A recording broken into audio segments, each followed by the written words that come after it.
escalate that behavior until they can get out of that activity. So the more you get into the power struggle, the more they probably will engage in the inappropriate behavior. So for escape and avoidance, what works? Give them more choices, make it fun. So if the activity is boring, if you're always lecturing and not, they don't have hands-on, there's nothing really, maybe the materials themselves are boring. You want to make sure that as much as you can, make it fun. Give them an option of how to ask for a break and return. So they just can't say, can I have a break and just leave the activity and not come back.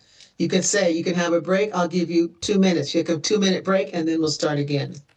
Cooperative learning, working together, provide assistance during challenging behavior. So if it's a hard task, let them know you're going to help them. Have more student involvement, which means that they may choose, you know what, instead of writing the answer, can I draw a picture? You're still going to get the compliance and you're still going to get them interacting, but they have more involvement.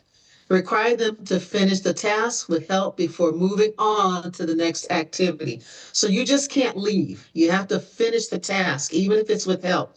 Because if you allow them to leave, then you reinforce and let them know that that's all they have to do, and then they can engage in the escape and avoidance. What doesn't work again is timeout because they want to leave anyway. Lectures and verbal arguments, that's just prolonging and that will really may escalate the behavior. Leaving them alone, again, that's what they want. If you walk away and say fine and they don't have to do the activity, they've avoided the activity. And then power struggles. The more you engage them and try to force them to do the activity, maybe it's too challenging, then they're going to escalate their behavior. So for attention seeking, what works?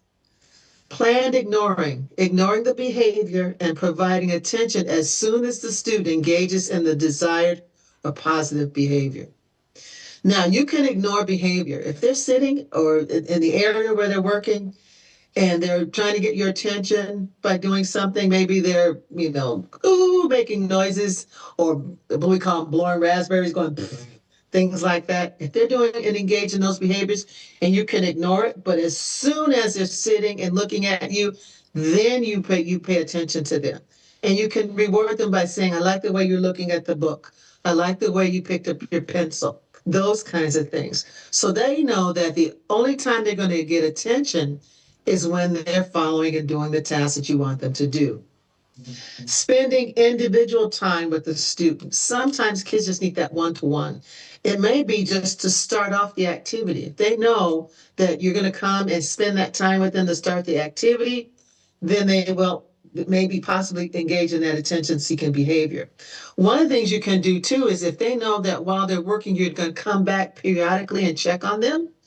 The more you have a child that's attention-seeking, the more you can give them attention when it's appropriate, the better it will be for them in understanding that behavior and the function of that behavior. So spending individual time with them, starting them out with an activity, helping them, or coming back and checking on them, reinforcing them. I like the way you're sitting. You're doing a good job. That's right. Keep going. Any of those things you can do while they're reinforcing their appropriate behavior, the more you'll give them attention and they'll learn how to seek that attention appropriately. Provide positive intention throughout the day. That's what I talked about. Teach the student to request attention. So instead of screaming or throwing something, we say, raise your hand. If they have a device, an augmentative communication device, or they're using pictures, they can do that. Any type of way that's appropriate for them to ask for attention, that's what you want to teach them and shape that behavior. And we're going to be talking about shaping behavior. Assign responsibilities. One of the nice things I did and seen teachers do is the student can get attention and get positive reinforcement and support if you assign them something that they need to do. Okay, you guys, you're gonna pass out the crayons. Your job is to collect the papers. Your job is to put everything back in the box of the materials that we're using. Anytime you can assign them responsibilities, they're attending to a task appropriately. And then you can give them reinforcement for doing that task. Encourage peer interaction. So if they're have that social skills and if peer interaction is not aversive to them, you can put them in small groups. You can have them have a buddy to help them. Some of the kids, they may have students who come in as mainstream, reverse mainstreaming, we call it, where typical kids will come into the classroom of students with special needs. They'll be their buddy and help them through different activities. Offer choices again. So in the lesson, do you want to do this page first or this one first? For some of my students, he did not like math. So I said, you do all the odd number problems, 1, 3, 5, 7, 9, you do those. And he was happy with it. So I gave him a choice. He's still doing the math problems, but I just gave him the odd problems. When he came and sat down next, I gave him a choice. I said, do you want to do the odd numbers today or do you want to do the even? And he said, oh, today even. Okay, so then you do 2, 4, 6, 8, 10. Those are the problems you're going to do. So again, giving them choices. What doesn't work? Verbal attention. So if they're seeking your attention and you're like, quiet, I see you, you're constantly verbally interacting with them while they're exhibiting attention-seeking behavior that's inappropriate, then you're giving them attention and you're reinforcing that behavior. Correcting. You're not supposed to call on me right now. You're supposed to raise your hand. You just gave them attention. Remember, they don't care if it's positive or negative. All they want is your attention. Telling the student no. Again, you give them attention. You are reinforcing verbally. Reprimanding. Every time you can't disrupt the class. You need to stop that. You are engaged in verbal attention with them, and so giving them attention.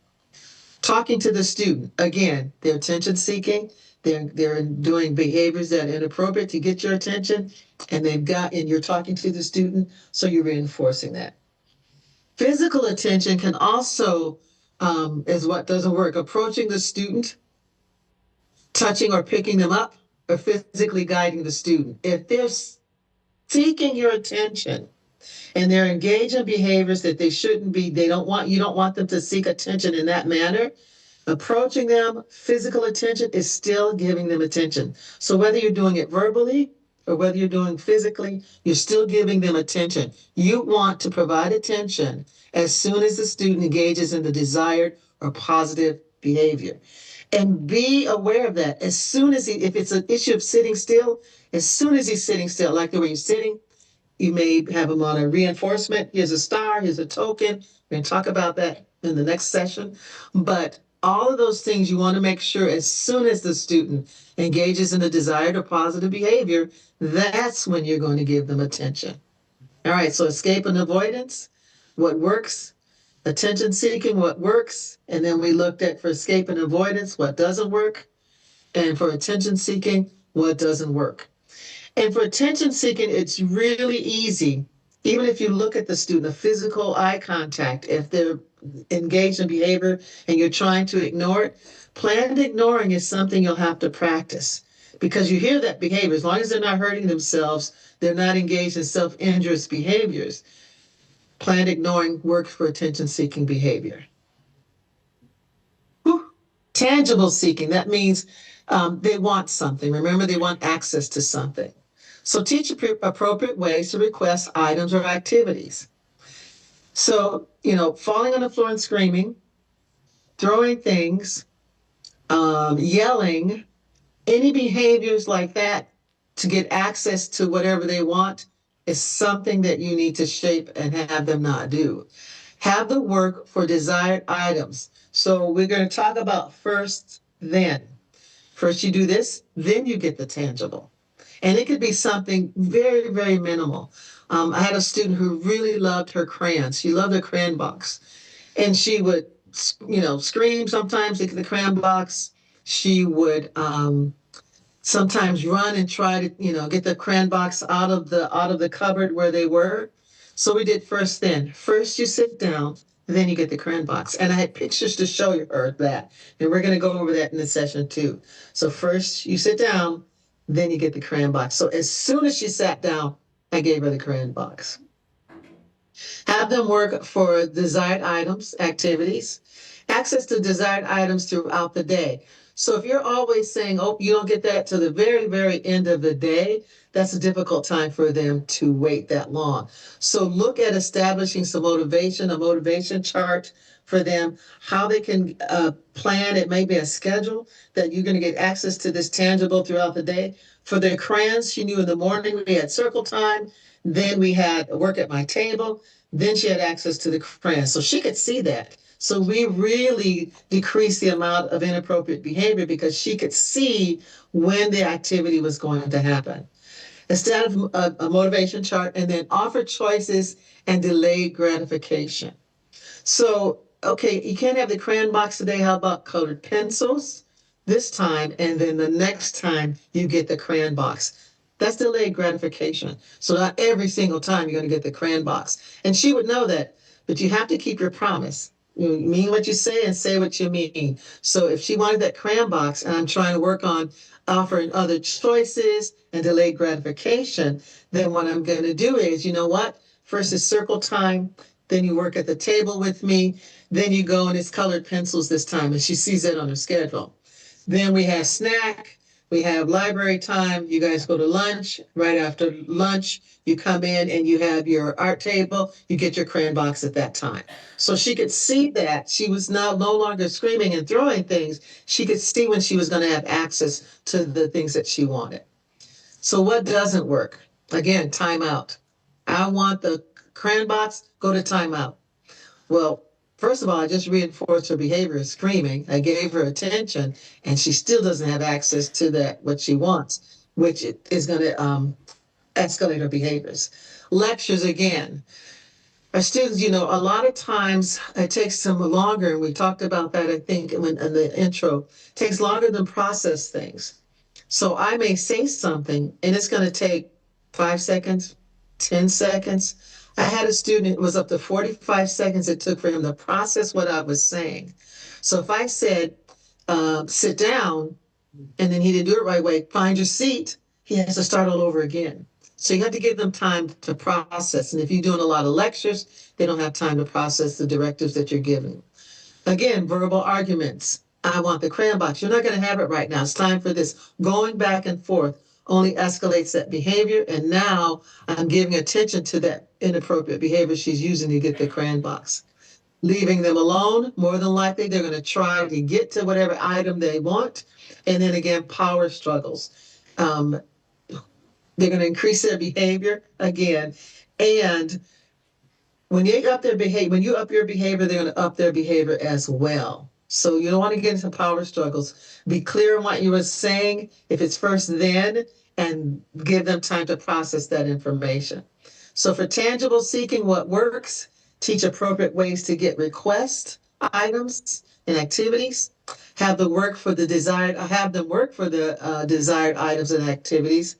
Access to the desired items throughout the day, and then establish motivation chart. You know what, you did so well, we're going to give you access to this now. And then offer choices and delayed gratification. So even a delayed gratification, if she requests something, I want the crayon box. Okay, I'm going to get the crayon box right after I do this and this. And it could be some very basic things. Oh, right after I put my paper on my desk and right after I push my chair in, then you're going to get the crayon box. If you give it to her immediately, she's going to think, every time I ask for that tangible, I should get it right away. But we want to weave in and start to do the delayed gratification. And we'll talk about that when we talk about reinforcement schedules and token economy things. Sensory, allowing time for sensory activities throughout their day. Make sure the environment is not over or understimulating. We talk about hyposensitivity and hypersensitivity. Substitute a less distracting behavior that meets the same needs. Headphones, tactile stimulation like squeeze balls, textured items, shoes, deep pressure. And I always consulted with the occupational therapist who sometimes gave us a sensory diet, things that kids could do throughout the day that help them regulate their sensory. So allowing for sensory activities throughout the day. In my classroom, in one area, I had things that the kids could use to stim on. And as long as they stemmed on them in there, that was fine. When they sat at my table, They knew that I needed them to not engage in their self-stimulatory behavior, but I had things there to help them with that. For example, I had a student who loved scratchy things, and he loved to stim on that. So what I did was to put Velcro on his under his chair, and it would keep his hands down, and he could touch that Velcro under his chair while he was waiting or in between the activities. So if it was his time to write or anything, he would write, get the work done, and then he could touch the Velcro that was under his chair. So anything that you can give them that substitutes and is a less distracting behavior. We did the same thing when we would go on field trips around the community. He had the Velcro or fidget in his pocket that he could use, that he could have the sensory input with without seeking it, which would mean that he would want to run and touch trees because he likes scratchy things. If he saw a fence and wood that was scratchy, he wanted to touch that. But since he had it already in his hands, he was able to meet that same need, but it was less distracting. And I had to do that too, because if we're looking at inclusion and mainstreaming for kids, you need to consider that because they're going to be in a classroom and you need to consider how can I give them that sensory feedback in a different environment. And things that are mobile are very, very nice if you can do that. What doesn't work? Punishing them for engaging in the behavior. When we tell kids stop stimming, stop that, don't do that, they usually pick up another stim and it's usually more intrusive. So if you can, again, give them access, give them time. I had an area in my classroom that they could stim, and that was fine. There were things over there. They could stim all they wanted to during that time, and they knew that. They even could request it. If a student was really sensory overload, he had a little picture icon. He could give it to me for a sensory break, and I would honor that. He knew that after he did the sensory break, he had to come back and do the work. But I honored that. We do the same things as adults. Right now, if one of you had to use the restroom, you would politely get up and go. I wouldn't say, where are you going? Sit down. You can't go. Well, it's the same thing with kids. As adults, we can request that. Can you give me a minute? I need a little more time. My shirt's bothering me. I need to take this coat off. I'm really hot. We know how to request that and do that, and we need to teach that to our kids. So just to tell them, stop doing that, but the self-stimulatory behavior usually will increase that behavior, but giving them access and time and other ways of meeting that need that's less distractive will help them in the long run. And it's something that will help them throughout their life. I know you deal with stimming behaviors with Ethan. Can you give us some insight to that? Yeah, so I think one of the parents also mentioned this to me about humming. For Ethan, he hums, he says, he scripts things that he's seen before. He pulls from memory from when he was very, very young, and he starts to, I know what movie he's talking about, I know what character, I know what comes next, I know it all. But I don't stop him because that's his way of coping with whatever it is that's going on, dealing with it. So when we take a minute, when we need a minute, we take a minute, right? Nobody tells us, no, you can't have a minute. Exactly. And start to like get on our faces. Just like that, that's like their minute. Mm-hmm. So what we do is we have a designated area where he can go and do that. That won't disrupt the rest of us, because when he starts stemming, just calling out names, characters, things like that, I can't focus, I can't write, I can't work, even I can't even have a decent conversation because he just gets in my head. So it's intrusive and it's disruptive. But he does know, if I look at him, he does know, oh, I gotta go do this in my bedroom. So it's just designating a time and a place where they can go do that, so they can cope with whatever it is that's going on. Mm-hmm. And we even teach our kids too. You can say it in your head or say it quietly. Whisper it. So if they're out and if we're out in public in the community, you can whisper it, that time. when kids start to STEM and do those things, a lot of times, like Ida mentioned, it's a calming, it's something to calm them down. And so if you don't let them do that, then you are really asking for more aberrant behaviors to possibly happen because that, if you say you can't calm down, then, more aberrant. I mean, even with adults, something tragic happens and someone says, well, just calm down. Usually that person's like, I can't, I can't, I can't.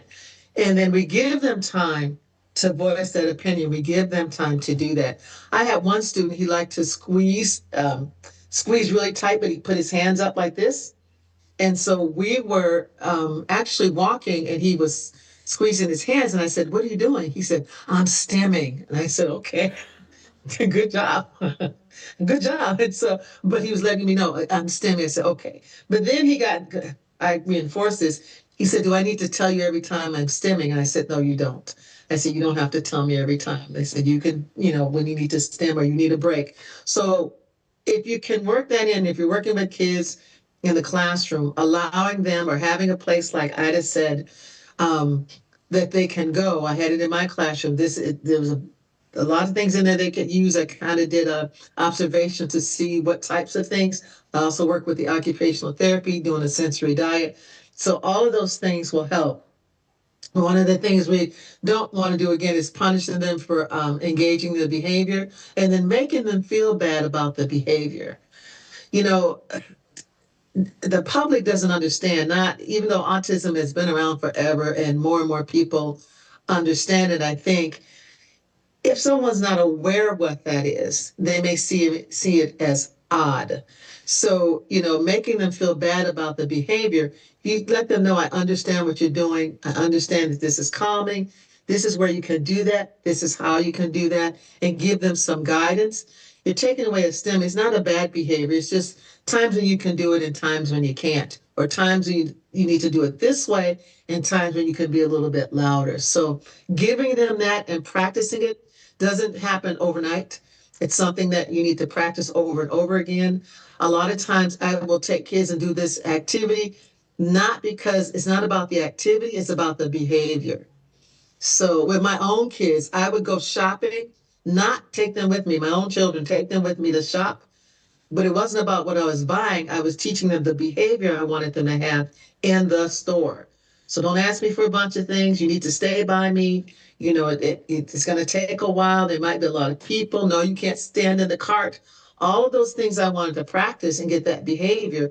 But my goal was not to shop to buy things. My goal was to teach them the behavior. So the more you can take kids out and practice that, it's really hard to do it in the midst of learning that and doing the activity that they're engaged in. So the more you can do that, the better. But sensory seeking is something that our kids do a lot or can do. It can be hypo, under sensitivity, and hyper, over sensitivity for anything. Did you want to add anything? Yeah, Yes. I do. And it's also very important that we don't, when we talk about it being disruptive, it's not them being disruptive. Mm-hmm. Actually, let me explain this in Amharic. Okay. So, Sorry. It's okay. Go. As STEM ምናምን ሲያደርጉ ራሳቸው ፈልገውት እንዴት ነው ራሳቸውን ካምዳውን ለማድረግ ነው የሚያደርጉት እና ያን ነገር የሚያደርጉበት ቦታ ዴዚግኔት ተደርጎ ኦኬ ይሄንን ብቻህን ስትሆን መኝታ ቤት ብቻህን ስትሆን ማድረግ ትችላለህ። እዚህ ስታደርገው ግን አንተ ትረብሸኛለህ ሳይሆን እሱን እንደረባሽ አድርጎ አንተ ትረብሸኛለህ ሳይሆን እዚህ ሆነህ ግን እንደዚህ በምታደርግበት ጊዜ ድምፁ ስራዬን ለመስራት ያቅተኛል። ስለዚህ ሄደህ እዛ ብቻህን ስትሆን እነዛን ነገሮች ማድረግ ትችላለህ። then that way አንተ ረባሽ ነህ ወይ አንተ እሱን ሳይሆን አታክ የምናደርገው አክቹዋሊ አታክም አይደለም የምናደርገው ግን ያው ድምፁ የኛን መረበሽ ነው ፎከስ የምናደርገው እንጂ እሱ ያደረገው ልክ መጥፎ ነገር እንዳደረገ አድርገን መናገር አንችልም።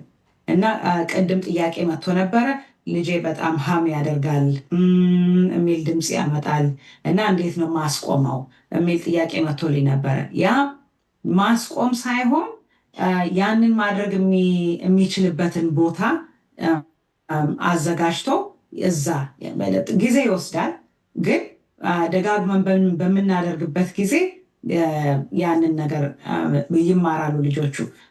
አዲስ ነገር ከሆነ እንዴት አሞታል ወይ I'm mentioning, Sharon, if it's a new behavior, like it's always important that to check if they're not feeling well, if something happened that could be causing that. It's something that they're stressed out about. And Yes, yes.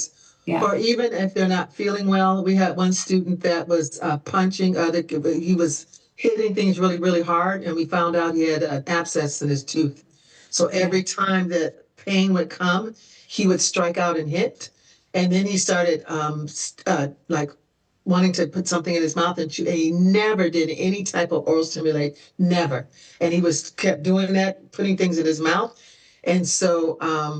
Parents took him, going to the dentist is difficult for our kids.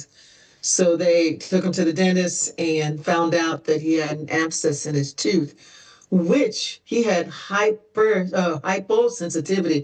The dentist even said, I don't know how he tolerated that pain because the tooth was so bad. So you're absolutely right. There's other things that you take for, but the main thing is it's a calming thing. If it's raises, then that could be a sign of stress. Even if, like Ida said, Ethan would start to say things with the movies and things like that. I had a student, once he started reciting movies, I'm like, ooh, boy, I think he's stressed out. I would look at the environment, what he's doing. I would ask him, do you want to take a break? I had a break card. And he would say, if he said no, then I'm like, okay, we need to find out what is the function of this behavior? What is he trying to communicate to me? So always when a student is having a behavior issue, again, I look at it as I missed some communication. He's trying to communicate with me, and I need to figure out what that is, what the function of that communication is. Yeah. We good? Yes? Mm-hmm. Okay. So I like a group activity. So you're going to watch a video. The first thing I want you to do is look at ABC. So what do you think the antecedent is for this behavior? And make a note of what she should be doing. Then you're going to operationally define their behavior. You're going to look at her behavior and you're going to operationally define it. Remember, it has to be observable and measurable. Now you can measure it by frequency, how often it happens. You can measure it by duration, how long it goes on. And you can measure it by intensity. So I'll leave that up to you. If you want to measure it by frequency, whatever operational definition you choose, and that's how you measure it, I will leave it up to you. Then you're going to tell what the consequence is or the response to her behavior. How did the person respond to her behavior?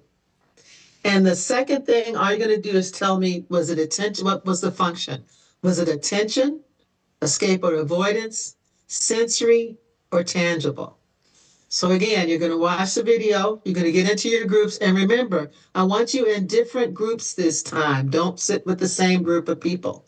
So I'm going to give you different groups this time. And I want you to do ABC. Have one person as a recorder. You're going to, what do you think the antecedent was? Operationally define the behavior, observable and measurable. What is the consequence or response to her behavior? And then just tell me what the function of the behavior was. Attention, escape avoidance, sensory, or tangible. You're going to have 15 minutes because this is a lot to do. Remember, you're just learning this strategy, this technique, this looking at this, how to do the ABC behavior and looking at function. So this is a good time to practice that. And within your group, practice that. As a group, you're going to all think about, you may come to, one person may think, well, I think this is the behavior we should operationally define. I'll leave that up to you. That's up to the group. But you're going to have 15 minutes. So what I'm going to do is show the video. And then I'll put this slide back up again as to what you should do after you see the video. Do we understand? So let me do this. And let's hope it works. Come on. No. I'm not playing around, Brooke. You need to brush your teeth. No. Yes. No. Come on. No, Mom. No. You're gonna brush your teeth, and I'll help you. No, Mom. Yes. No. Come on. No. I'll help you. No, Mom. Stop. You're acting ridiculous. No. Come on. No. Do you want to go back to Missy and Tim's and not be able to stay here because you're not listening and doing as you're told? Come on. No. Please. Brooke, please come here. No. It's not okay to hit or spit. Hey, stop it. Brooke, stop it. You need to get over here right now. No. You need to brush your teeth. No. You need to brush your teeth. Please. No. I'm going to walk out of here. Brush your teeth. You can brush them. Mhm. Okay, now I'm going to play that again. And I also want you to remember we talked about what works and doesn't work for escape and avoidance, for sensory, tangible, and attention. Think about that as well. That's why you're going to get 15 minutes. May need a little bit more even for this one. But again, you're going to look at the ABC, the antecedent. You're going to operational define it, consequence, and then the function. I'm going to play the video again for you guys. Come on. No. I'm not playing around, Brooke. You need to brush your teeth. No. Yes. No. Come on. No, Mom. No. You're going to brush your teeth, and I'll help you. No, Mom. Yes. No. Come on. No. I'll help you. No, Mom. Stop. You're acting ridiculous. No. Come on. No. Do you want to go back to Missy and Tim's and not be able to stay here because you're not listening and doing as you're told? Come on. No. Please. Brooke, please come here. No. It's not okay to hit or spit. Hey, stop it. Brooke, stop it. You need to get over here right now. No. You need to brush your teeth. No. You need to brush your teeth. Please. No. I'm going to walk out of here. All right. So you're going to have 15 minutes to work on this. I'll leave this this slide up so you can see exactly what you want to do. I want you to write. We can't see you, so I don't know if the camera's not working or if they have it off. You're muted, Ida. They'll work on it when they huddle. Work on what? Camera. Oh, we're gonna. Oh, wow. Try to connect it once they go on break. Okay. On the So I'm going to give you about 3 minutes before or 4 minutes. I don't know if you're in your groups or not because I can't see if you're in your groups. But I'll give you a couple of more minutes just to get in your groups, and then I'll tell you when I'm going to start the 15 minutes. Make sure you have paper and pencil there ready to respond, and in your groups. I'm going to assume you're in your groups because I can't see you. That you're getting into your groups now. I hear chairs moving, so that's good. I'm going to play the video one more time, and then we're going to answer the questions that are there. So we'll do it one more time, I hope. There we go.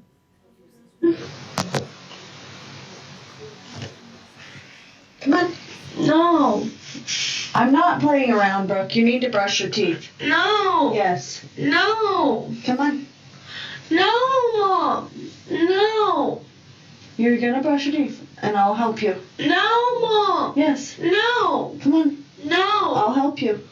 No, Mom. Stop. You're acting ridiculous. No. Come on. No. Do Do you want to go back to Missy and Tim's and not be able to stay here because you're not listening and doing as you're told? Come on. No. Please. Brooke, please come here. No. It's not okay to hit or spit. Hey, stop it. Brooke, stop it. You need to get over here right now. No. You need to brush your teeth. No. You need to brush your teeth. Please. No. I'm going to walk out of here. When you're done brushing your teeth, you can come out. Okay? No, you're going to brush your teeth. No. No. No. Brush your teeth. No. Brush your teeth. No. When you're ready, come out. No.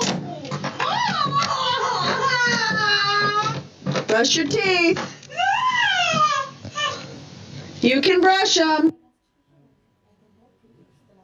Poor Brooke. Okay, so first thing we want to do is, what do you guys think the antecedent is? What is the antecedent? The mic is here.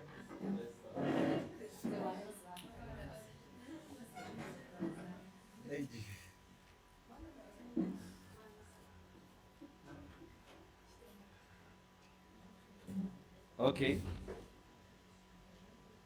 Are you listening?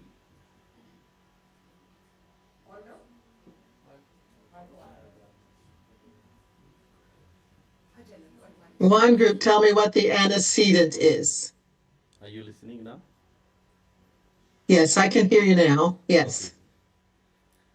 The situation was happened in the bathroom.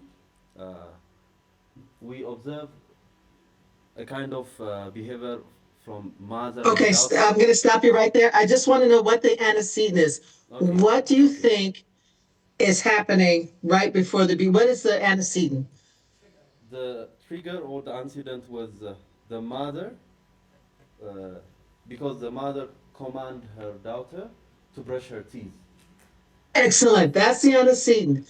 So when we look at the antecedent, you also should say, make a note of what she should be doing. So she's engaged in a behavior. What happened right before the behavior was, I'm sure even before mom put the toothpaste on the toothbrush, but right before then, she said, you need to brush your teeth. So we know whenever I fill out the ABC, not only antecedent is what happened right before the thing, she had to go in the bathroom, she had to brush her teeth. And what should she be doing? She should be brushing her teeth, right? That's the antecedent. She should be brushing her teeth. Everybody agree that's the antecedent? If so, hands up or thumbs up. Hands up so I can see. Does anyone think that's not the antecedent? Have a different idea what the antecedent is? We're all good for the antecedent? Yes? Okay, next. We also put motivational operation for her trigger. Just because she don't want to brush her teeth, or she hates toothpaste, or any other condition as a guest. So we also put Okay, we could motivational operation, and her behavior was, she said no for 11 times. And okay, you're getting into the second part, which is operationally defining that. I don't want that part yet. okay. We're just talking about the antecedent. Okay. The antecedent is what she should be doing is brushing her teeth. So the trigger for her is brushing her teeth, right? Nice. We think for Brooke that she does not like to brush her teeth. So that's the trigger. Anytime probably going to have Brooke brush her teeth, you're going to maybe get into some behaviors. Okay, so now that we know the antecedent is, or the trigger is to brush her teeth, that's what she should be doing. That's what started this whole thing, is that mom wants her to brush her teeth. That's the antecedent. Now, when somebody to operationally define the behavior. So if I close my eyes and I didn't see the video, I want you to operationally define the behavior. Another group, give me an operational definition. So one group gave me the antecedent, excellent. Now I need the operational definition. Observable and measurable. So I need a group to give me an operational definition. Yeah, can you hear me? Anybody? Yes, I can hear you. Okay, so in our team, we observed that the operational definition of the behavior between the lady and the mom. Uh, the mom was keep saying brush your teeth, but the lady she was refusing and saying no, no again, and this we counted that 22 times. She said no. That's the one behavior we observed, and another she was hitting her mom about 3 times, and she pushed I think once or twice, and she spit once time. So these are the behavior we observed. Sorry, the Perfect. So if I participants. close my eyes, I would say that Brooke, what she did was she kept saying no. She hit her mom, and you told me 22 times, or I didn't hear the number clearly. That she hit her Yes, mom 22 times. 22 times, and then she also was spitting on, she spat at her, right? Spat at the mom, correct? Yes. Yes. So that's the operational, that's the behavior that you saw. So we had the antecedent. The antecedent was Brooke needs to brush her teeth. That was the trigger. She does not like brushing her teeth. The operational definition was, if we're looking at the behavior itself is that she hit the mom 22 times. She kept saying no to the mom, and she also did what? She spat at the mom, right? Yes. So I had three behaviors: hitting, Mm-hmm. verbal denial, verbal thing where she said no, but she doesn't want to do it, disagreement, and then the fact that she spit on her mom. All right. And she pushed her. Now, She and she pushed her. pushed her. Thank you. She pushed the mom, right? So we have all those behaviors. So we can say that Brooke is physically aggressive as well as verbal, right? Mm-hmm. She does a verbal refusal and she's also physically aggressive. Yeah. So if I was going to consult, they would say, "Oh, Sharon, you're going to consult on Brooke." And I would say, "Well, what's her behavior?" They said, "Well," I said, "What's the antecedent is every time mom asks her to brush her teeth, she gets physical. She hits. She will hit her. She will say no. She'll push her. She'll spit on her. She's physically aggressive. So I would know that. That's what I'm looking for. So if you just told me, "Oh, Brooke's physically aggressive," I would have no idea what that meant. Does that mean she kicks somebody? Does that mean she, slaps people? I don't know what that means. But by telling me specifically, and I like that you said 22 times, because that's a lot of hitting, right? And that seems to be her go-to. So that's excellent. Excellent job on the antecedent. Excellent job Yeah, on 20. the Yeah, let me correct. 22 times she said no, no. no. Yeah, 22 times she said no. yeah. Okay, that's what I thought. 22 times to saying no.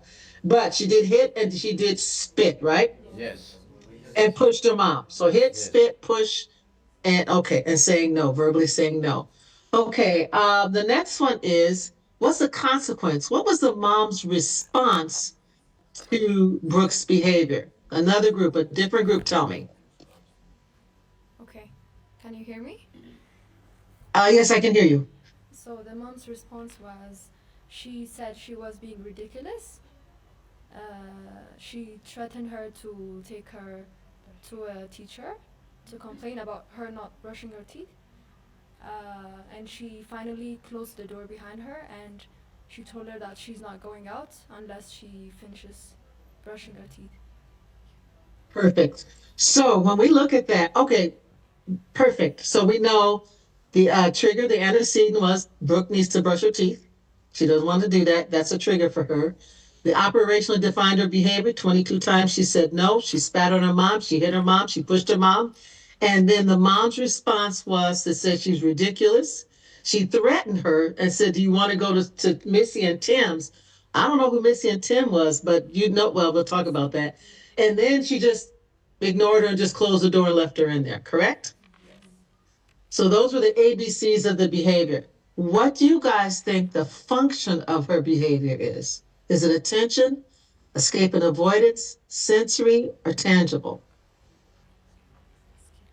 Escape and avoidance. Escape and avoidance, yes. It could also be what? Sensory. Sensory. Why would it be sensory? She's probably avoiding the stimulation from the brush. Yes. I'm so happy. Yes. Absolutely. So it may not be that Brooke might be fine with brushing her teeth, but she may not like the toothpaste. She may not like those bristles on her teeth. Now, how do you think the mom handled her, was responding appropriately to Brooke? Anybody? Can you repeat it? appropriately to Brooke? Do you think that the mom was doing what she should have done for Brooke? No. Do you think that the way the mom handled it was appropriate? She was using force, and she was actually Mm-hmm. feeling her, so it was not the right response. If we look at the slide, it says what doesn't work: lectures, verbal argument, leaving them alone, and power struggles. Did mom engage in any of those? She did she did timeout. No, I won't say timeout, but she lectured her, right? You need to brush your teeth, Brooke. She lectured her. Verbal arguments. Did she get in an argument with her? Yes, she did. Did she leave her alone? She closed the door. Brooke was really screaming. There's a lot of stuff in that bathroom. I have no idea what Brooke is getting into being left in that bathroom. Was there a power struggle? Excuse me. Was there a power struggle? Yes. So when we look at Brooke, mom threatened her. She said, you're going to go to Missy's and Tim's. If you look at that point, Brooke stopped, didn't she? She kind of paused and she didn't engage in the behavior. I don't know what Missy and Tim does, but for some reason, mom used that as a veiled threat. You keep that up, you're going to go to Missy's and Tim's. But she didn't do that, did she? She just kept going. When she looked at, let's see if I can find it. Let's see. When we looked at sensory, punishing her for having that behavior, making her feel bad about her behavior, she said she was being ridiculous. I don't know if Brick understood that term. She said she was being ridiculous when she did that. She threatened her. And she said, don't spit before what? Brooke did what? Before she spat at her. She said, don't spit before her daughter did the spit on her. So you can see in that video, we're going to watch it one more time. Poor Brooke. Uh-oh. One more time. We're going to watch it one more time. And think about the antecedent that you told me, which was perfect, the operational definition, which was perfect, and then also to mom's response. And watch closely now. Listen to mom again, and we'll do it one more time. Come on. No. I'm not playing around, Brooke. You need to brush your teeth. No. Yes. No. Come on. No, Mom. No. You're gonna brush your teeth, and I'll help you. No, Mom. Yes. No. Come on. No. I'll help you. No, Mom. Stop. You're acting ridiculous. No. Come on. No. Do you want to go back to Missy and Tim's and not be able to stay here because you're not listening? She thought about it. She didn't engage anymore in the behavior. She kind of thought like, Missy and Tim's. Maybe she likes, because mom said you're not going to be able to stay here. So I don't know what their situation is. If Brooke only visits mom or is in a residential place, I have no idea. But And doing as you're told? she even moved towards the door.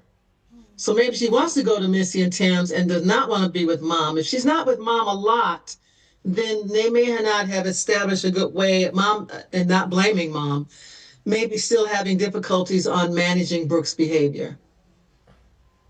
No. Please. Brooke, please come here. No. It's not okay to hit or spit. Hey, stop it. Brooke, stop it. You need to get over here right now. No.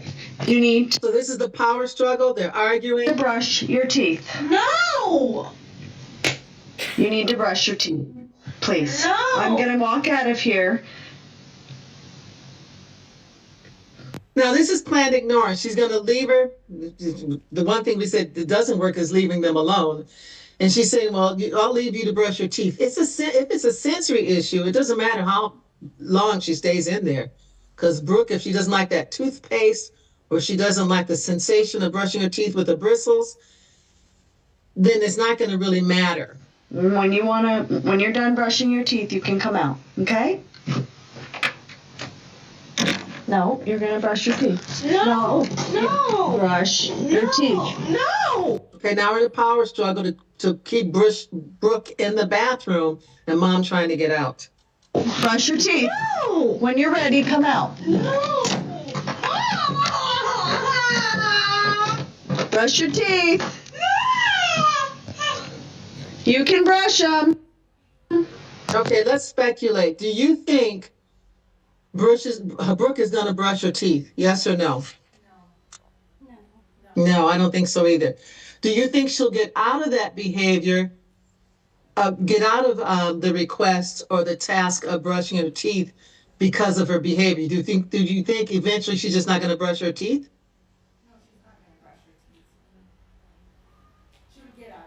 Can't hear you. We can't hear you. Just one person in the mic or pass the mic or.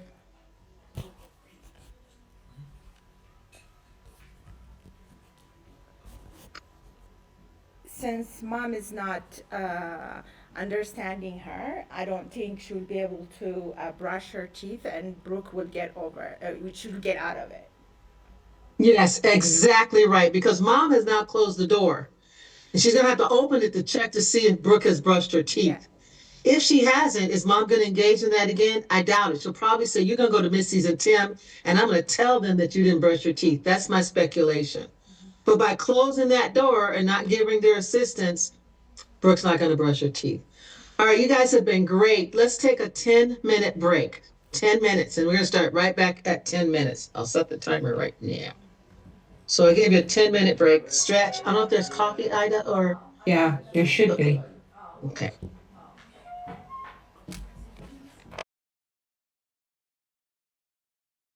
Can you see me moving the boxes around with the guys? Mm-mm. You just But, see the PowerPoint? Yeah. Okay. I'm like wondering why it's zooming in and out. Like, Sometimes the cameras are sensitive, like if you go close to it, or the movement is trying to adjust for it. Unless, I don't know. I shouldn't say anything because I'm not quite sure. I'm not quite sure. ግን ሌላ ለሚቀጥለው ሌላ ፕሮጀክተር ማምጣት Okay, are we all back? ይኸው ይሄኛው ጠባ Can someone give me a yes and let me know? not all is back. you're muted. I am Oh, muted. I'm muted. No, not you. Oh, okay. They're muted. That goes all Nah, over. just give us a few more minutes. I don't I'll give you a couple more minutes. That'll be good. Yeah. Where's Okay. everyone? How about Well, in the meantime, did you decide what you want to do with the additional date? Yeah, there is still, well, this is something that I think we've decided we have to add one more day, but we have two that can't attend due to the work schedule. So we're trying to figure out, still we haven't decided how to go about it, but we've asked those two to actually reach out to their job and see if they can make an arrangement, but we all agreed on adding one more day. okay? You know if it's Wednesday or Thursday? Thursday. Thursday. Yeah, it can't be Friday. Friday's too close to your final exam. You can't have a new class on Friday and take a final exam on Saturday. That's setting you up for failure. Yeah, we've I think Thursday would be feasible for all of us except two. So we're trying Okay. to work things out because I know it's mandatory to attend a class. So they're trying to figure it out. Okay. Okay. إيه؟ أو ግን ሶኒያን አናግራት ምን አለችኝ? ግዴታ ነው ግዴታ ነው no choice አሉ። ስለዚህ ስለዚህ እነሱ ከሆነ ቅዳሜ ነው እነሱ የሚችሉ አሁን ሁለት ሰው ሙሉ ቢስ ከምናደርገው አሁን ቅዳሜ በቃ ቅዳሜ ደግሞ ሰባት ሰው ነው ሪያጀስት ማድረግ ነው እኔ ቅዳሜ ሪያጀስት ማድረግ ነው ኦልሬዲ so can we do this Saturday? Saturday. This Saturday? Everyone can do this Saturday? Everyone? By the way, it's not a choice. We have to work. We have to attend this session. So anybody, this Saturday? This Saturday might be so bad.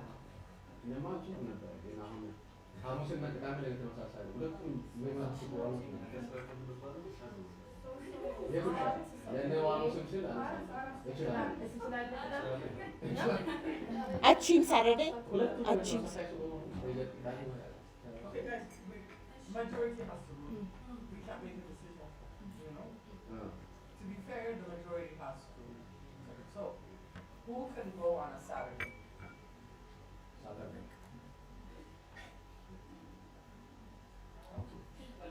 No, this is serious. So, Saturday, ከቻላችሁ somehow ከቻላችሁ ጃችሁ ነው በማጆሪቲ እናድርገው።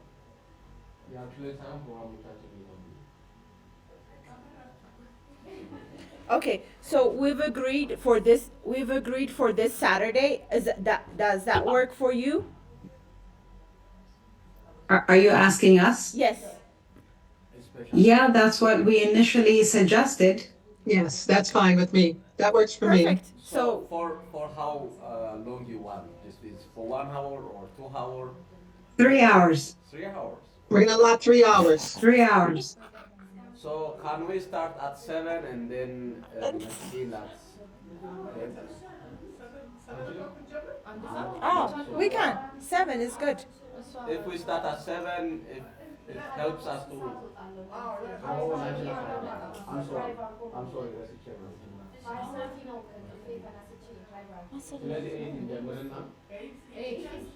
It has to be the regular time. 8 o'clock. 8 o'clock would work for you guys Saturday. 8 to So that 8 to 11. So- It's 9 for us. That's 9 at night for us. From 8 to It's 10, not- 10:30. So is that works for you? I'm looking at the time. I'm all like, That would be 9 for us. so it's, oh no, it'll be 7 for us. 7 in the evening. 7 in the evening, yeah. Because right now it's 10:30 there. It's 11:30 here. What? No, it's not. It's 9 for us. Sorry. It's 9 for us. It would be Yeah. 9. Yeah. 8 to 10, They're 10:30. deciding.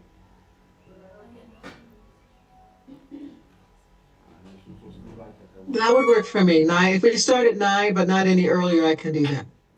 Okay. 9 is good. Yeah, I mean, so 8 is 9 good for them.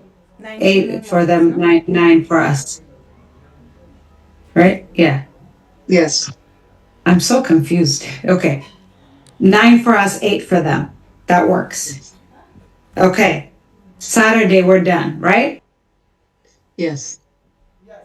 Yes. We have consensus. Going once, going twice. Hannah, Abate? we're good with 8? Yes, everyone. 8 o'clock Okay. in the morning, So- Saturday from 8 to 11. No. Yeah. 8 to 11. Okay. Let's get back to the class so that we don't miss anymore. So we're good? Everybody can hear me? Yep, you can get started. Okay. Okay. Thank you. Thank you very much. And thank you guys for figuring that out. We talked about the antecedents. We talked about functions. We did a lot of talking about what would be good, but then if you don't want them to do that behavior, what should they do? And it's called replacement behaviors. It's the behavior we want the student to do instead of the problem behavior. So instead of instead of Brooke behaving the way she is doing, we want Brooke to behave a different way. Replacement behavior is based on the function of behavior. and should be expressed in terms of what we want the student to do.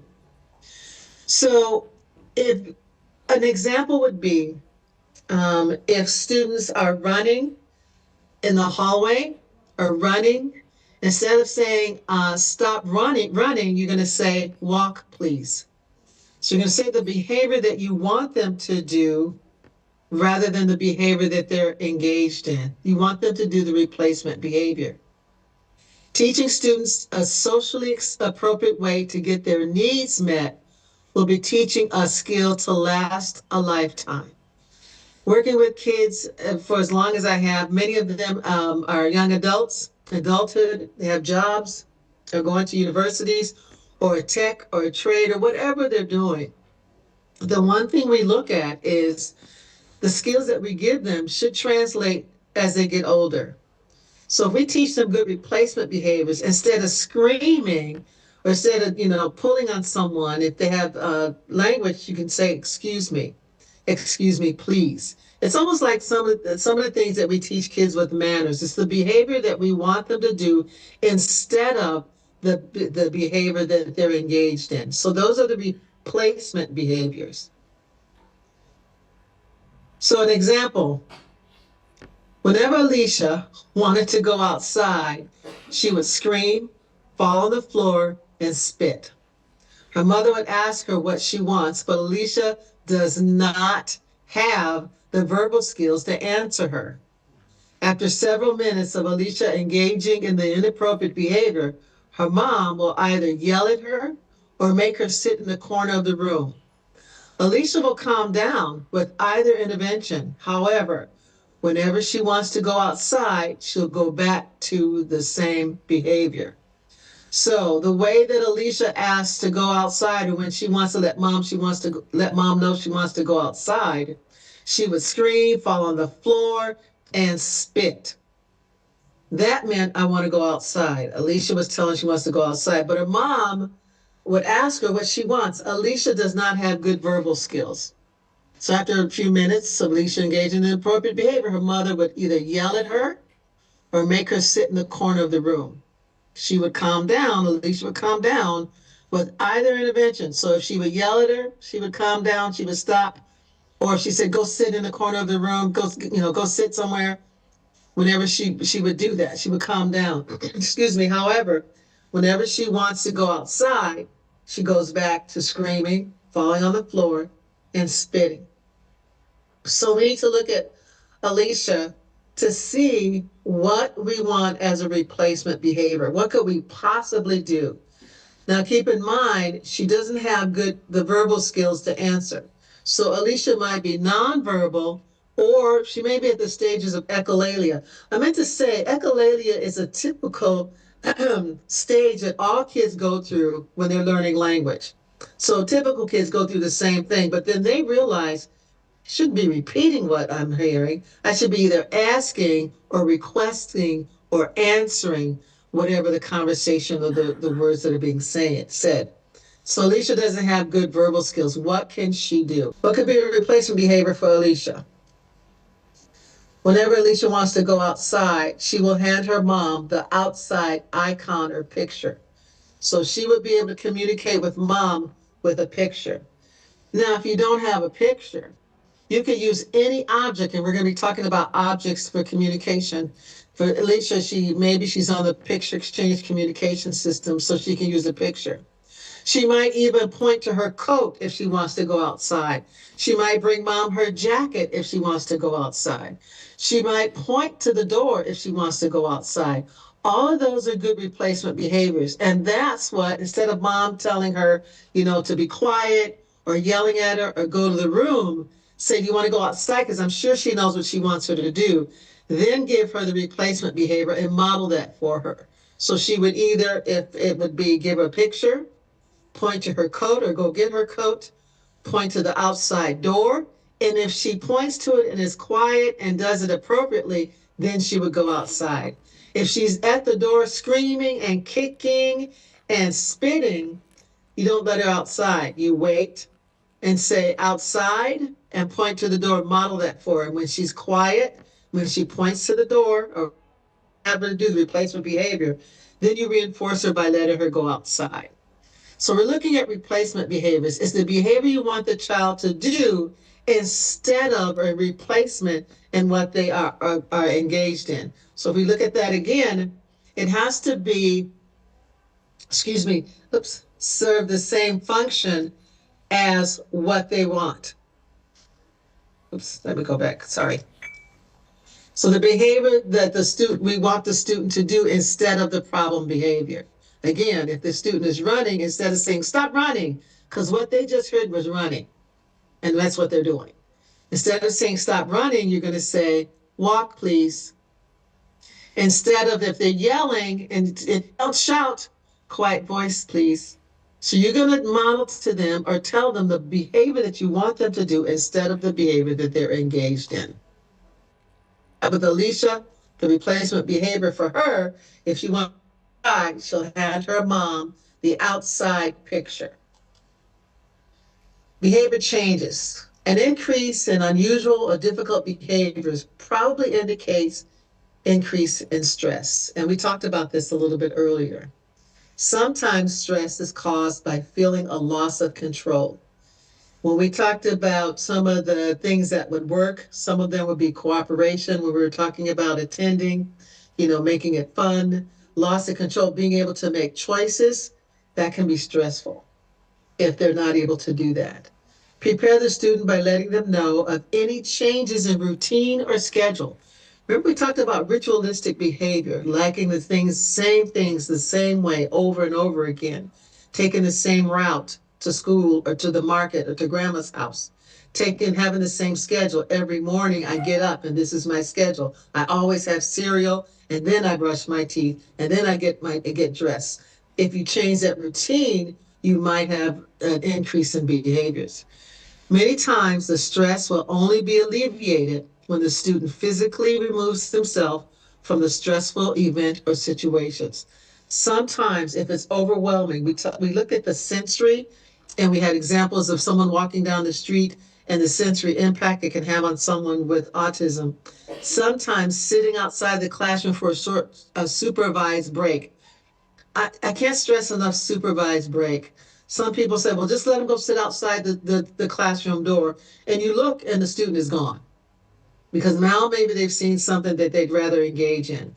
But a supervised break, it might be a different place in the classroom. If you're at home, it might be a different place in their room or a different place in the house. But what you want to do is to make sure that you're looking at the function of the behavior. If they're engaged in that behavior and it's not stress, you don't want to be doing attention to it and leaving them alone, or if it's escape and avoidance, letting them go. So again, when we look at stress and the change in the behavior, really look at what are some of the causes. And this is where you need to step back and think, what are they trying to communicate? What's going on here? A lot of times, changing their currently assigned activity. So maybe they're doing the math, like I said, with the student that likes the even or odd problems. Maybe he's just not having it today. So I would say do 3 problems and then we're going to move on to a different activity. If you try to get in a power struggle, we see, what can happen with that. So really watch for stress. Now, that being said, a lot of times my students would come to school and they would be engaging in behaviors, increase or unusual behaviors, or they're being difficult behaviors that they're having, and they just got to school. So that could indicate that maybe something happened at home. Sometimes parents would send me a note. Oh, we woke up late this morning, so I had to rush him. We had company unexpectedly come last night. They spent the night. My car didn't start, so we took dad's car, or my car didn't start, so we took the neighbor bought us. The bus was late. There could be a lot of factors that are out of your control, and the student is engaged in stressful behavior. Again, letting them know that any changes in routine and schedule, if that is it, look at some things you can do to help them calm down. Maybe send them to the sensory corner and let them get STEM if they need to, or have a sensory break. Giving them an activity that they like just to settle them in. I had a student, if he came in and he was stressful, if I let him go and do a puzzle for 5 minutes, he could kind of redirect himself and get back into the routine. So again, stress, if it's not any attention seeking behavior, but you see an increase, stress may be a consideration for that child. Remember, the kids are concrete thinkers. Avoid sarcasm, jokes, and double meanings. Use concrete language and clear expectations. It may be assumed by other students, but these kids need to hear, oops, I can't see that, need to hear or preferably see what you want them to do. We talked about the hidden curriculum, things that kids know without directly teaching them. Our kids need to be directly taught and that they understand. Don't assume that they are reading your facial expressions and body language. They may not. So Ida said with Ethan, she can give him a look and he knows. Some kids may not do that, but I think because she has taught that to him and practiced it, that he's able to do that. So remember, the concrete thinkers, be specific. What you say is what they're going to understand and do. Say what you mean and mean what you say. Think your requests all the way through. If you think they won't have time to do an activity, if you think that they're going to need more help to do it, if you see that they are stressed, think about your requests all the way through and think if that child is going to engage in a behavior, are you going to be able to work through the strategies in order to get them through that behavior or not? If not, maybe not make so many requests or make that request. Look around and see what your environment is going to support.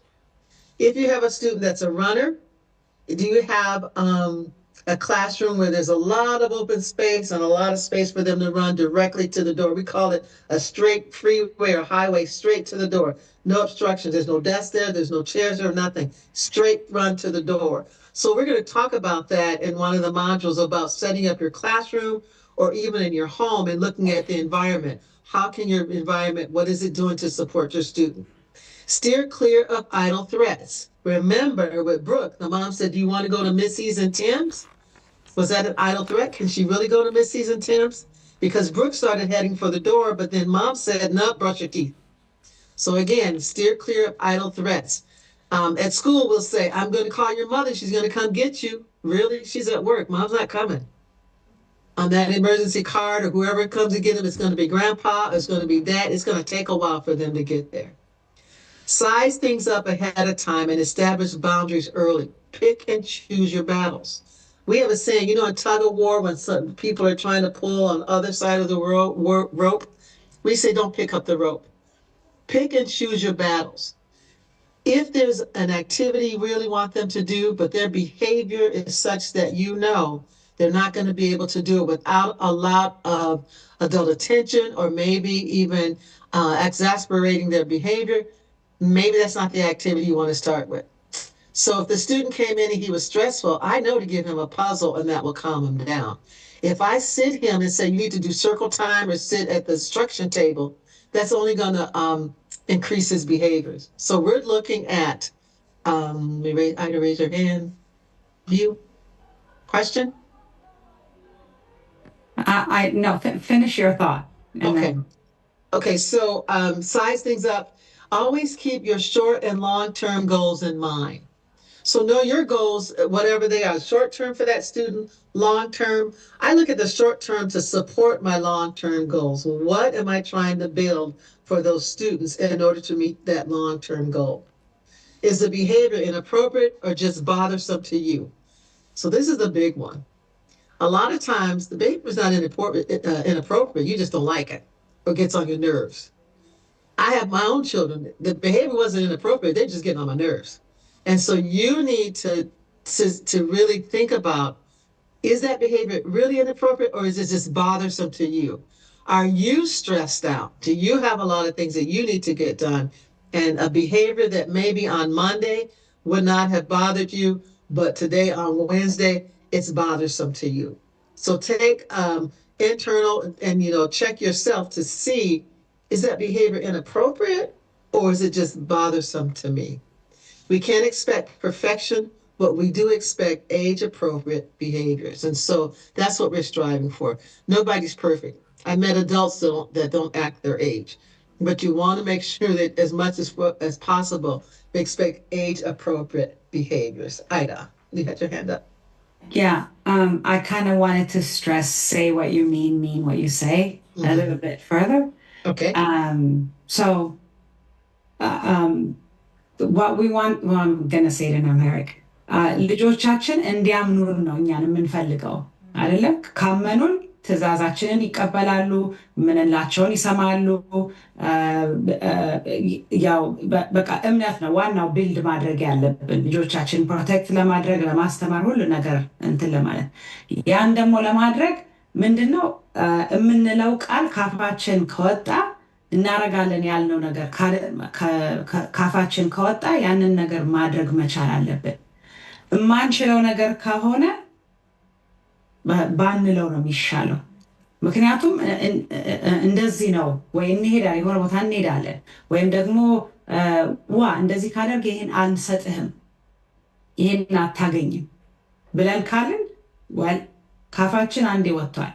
ያንን ነገር ካደረገ ያን አታገኝም ያልነውን ነገር በፍጹም ቢፈርጥ ምን ቢል አለመስጠት ነው።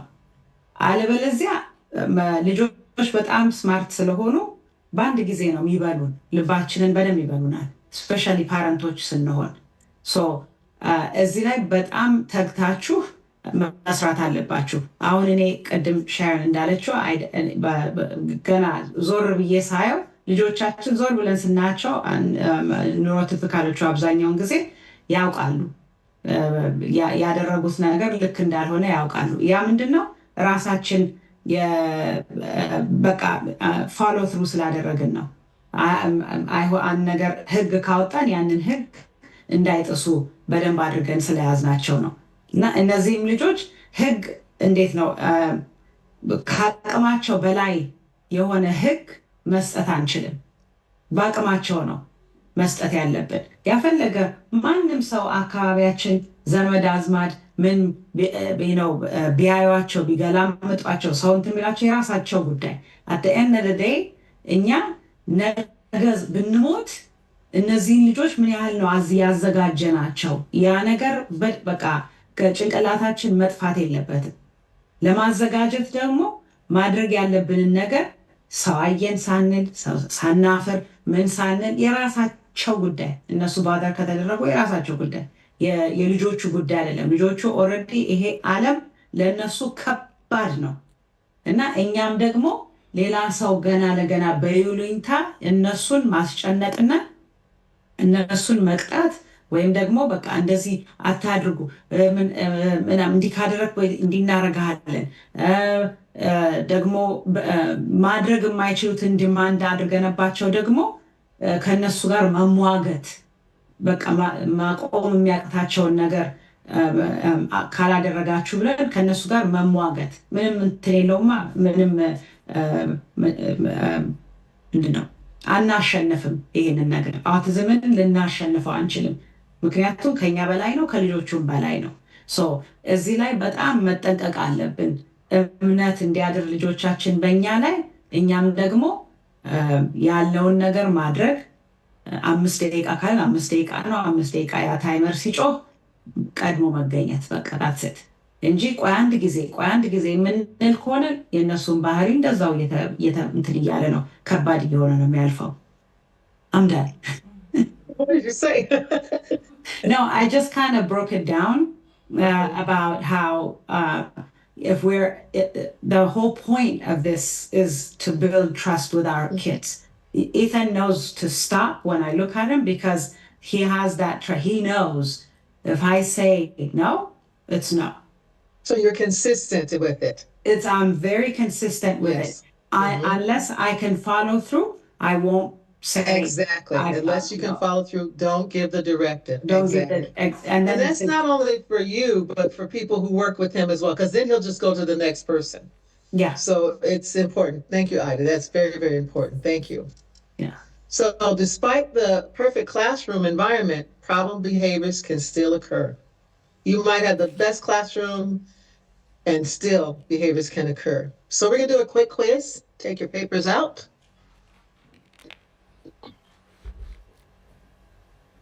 Oh boy. Quick quiz.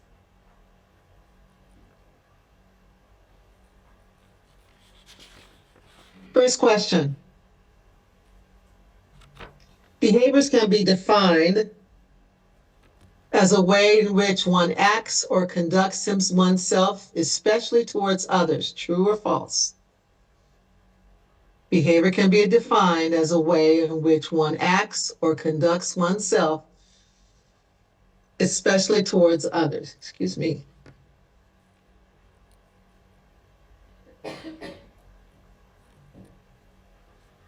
Number 2, ABA stands for what? 3 letters stands for what? ABA. Or ABA means what? I said stands, but means. Number 3, ABCs of behavior are what? What are the ABCs? What does A, B, and C stand for? What does it mean? What does it translate to? Number 4, punishment is always an effective way of changing behavior. True or false? Punishment is always an effective way of changing behavior. True or false?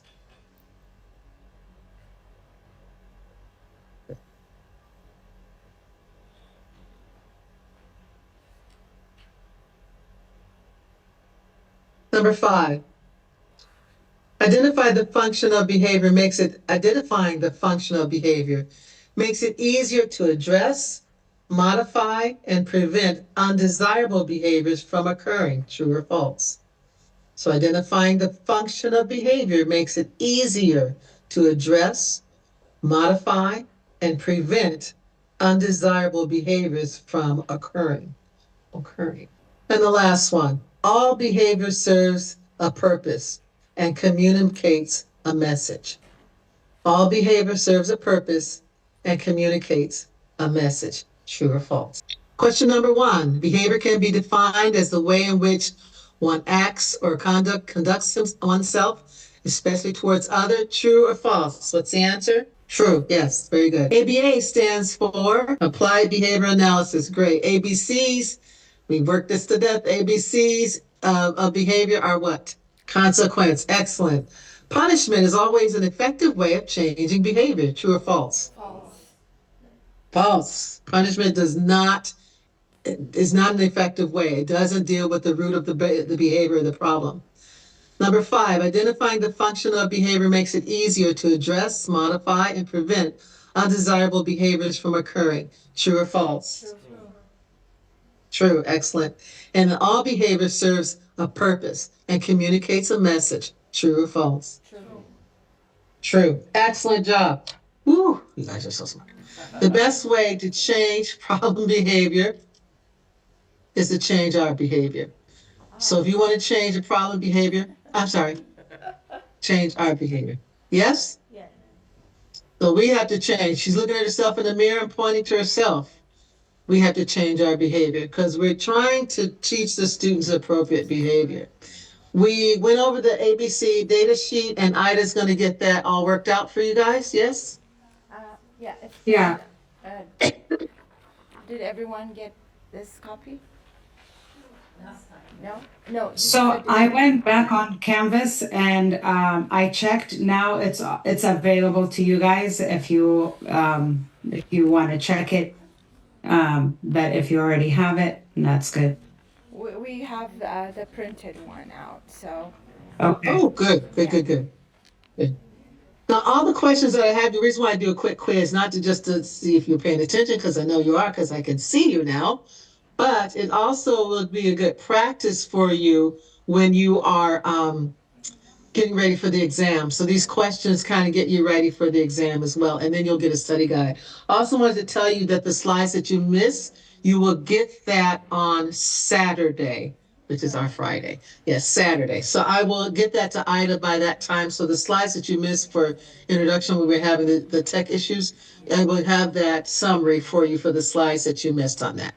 Okay? So you'll have a hard copy of that. Thank you. I'm going to stop sharing for a minute so I can go ahead and bring up the next topic. So everybody understands what to do with the homework assignment, correct?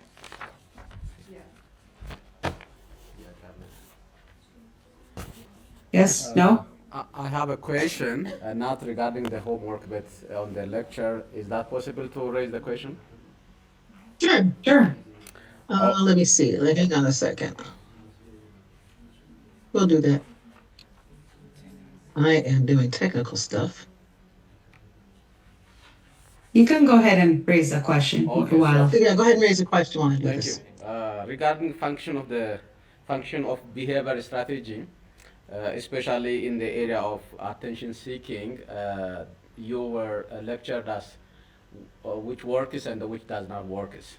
So in the works area, I say spend individual time with the student works, but on the which does not works area also it mentioned that talking to the student does not work, or approaching the student does not work. So for me, it seems like the same meaning. Spending time with the student, it says works that works, but also in the other way, talking with the student and also approaching to the student does not work. So what does it mean? Would you clarify more? Which one were you referring to? Again, I was doing that.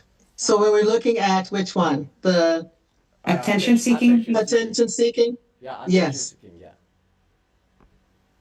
I need to bring that back up. So when you're looking at attention seeking, hang on for 1 second. I'm gonna bring that slide back up again so that we can do this. Oh my goodness gracious, Sharon. There we go. Sorry, guys. I should not have taken that down before I was able to.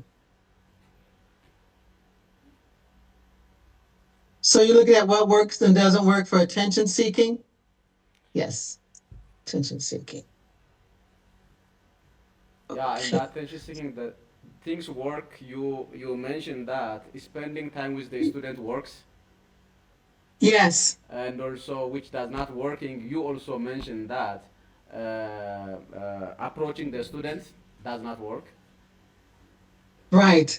So When I was the mentioned difference? that, Talking the it's student does when not work. when they're engaged in the wrong, when they're engaged in inappropriate behavior, you don't approach the student. So if you want to keep them attending while they're sitting, and you can check in with them. So let's say they're sitting in their desk and they're not attending. You're going to ignore that behavior. As soon as they're attending, then you're going to say, nice job attending, and you're going to periodically check on the student. If they're not attending or they're doing inappropriate things to get your attention, you don't approach them. That's when you don't approach them. You only approach them and work with them when they're engaged in the appropriate behavior. Does that make sense? So if you're screaming, you want my attention, I'm not going to go over to you. But if you're quiet, I'm going to say, nice job doing your work. And when you're still working, every time I see you doing that behavior, I'm going to go over and say, nice job working. Great job doing your work. That's when I'm going to give you the attention. When you're doing the appropriate behavior, you get the attention. When you're not engaged in appropriate behavior, I'm not going to give you attention. So if you're acting up and I'm going, what are you doing? Stop that. I'm giving you attention. I'm feeding into your behavior to continue to act up. Does that make sense? I hope. Yeah, got it. Okay. Maybe an additional question. Sure. Yes. Yeah, that's clear. Yeah. Additional question, maybe correcting the child does not work, it says also. So is that is precondition or just always correcting the child is not is not work?